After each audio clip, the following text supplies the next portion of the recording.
the Classic. The race that sums up the Breeders' Cup.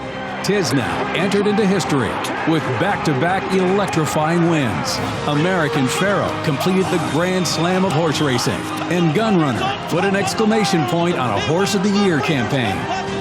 This is the Breeders' Cup Classic.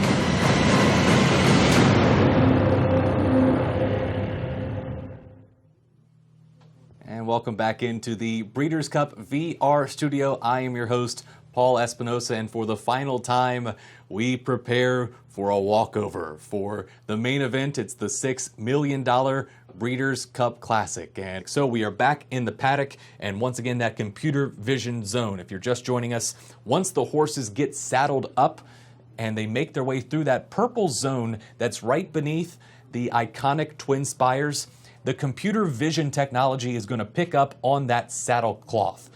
Picking a winner in this race, if you're able to land on the winner, I think you're going to get good value. And I don't know if I have him or not, but I'm going to try. And I'm going to try with number 6, Mackenzie. I've just continued to go to that Bob Baffert and Mike Smith well. We hope that you've had a few winners throughout the day, and we hope maybe you can make a little bit of money here on the Classic and just enjoy the biggest race, the race that really decides so much, that so many point to each and every year, the $6 million Breeders' Cup Classic. It is about to come your way, and you're watching it right here on Breeders' Cup VR. We are 12 minutes away from post time as the horses are getting set to come out onto the track for today's main event.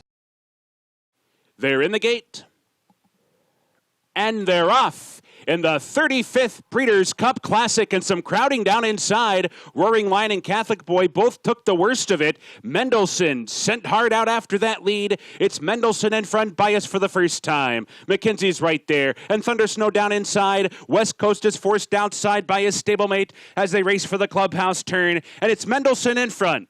Mackenzie moves up to be second on the outside. West Coast is wide into the clubhouse turn, racing third. Thunder Snow gets a great spot down inside fourth.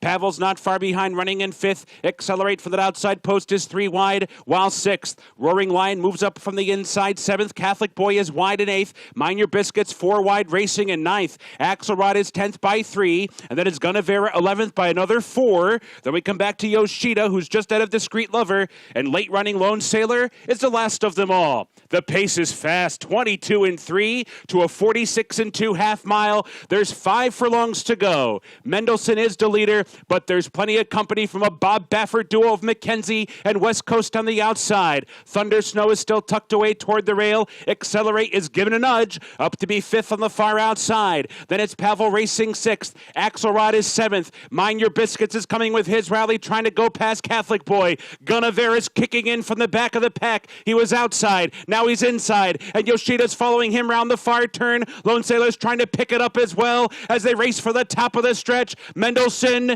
is still in front. Mendelssohn comes to the top of the stretch. Here comes Accelerate on the outside. Thunder Snow's net set to strike in behind. They're off the turn. They're into the stretch. Mendelssohn, Accelerate. Thunder Snow trying to split those two as they come to the final furlong. Yoshida continues to close. Axelrod and Lone Sailor and Gunnevera by the 8th pole in the Breeders' Cup Classic. It's Accelerate in front. Thunder Snow continues to battle. Gunnevera continues to close. Yoshida's on the outside. They're coming to the wire. Accelerate trying to hold, and he does. Accelerate wins the 35th Breeders' Cup Classic. Gunnevera was second. It's tight for third between Thunder Snow and Yoshida.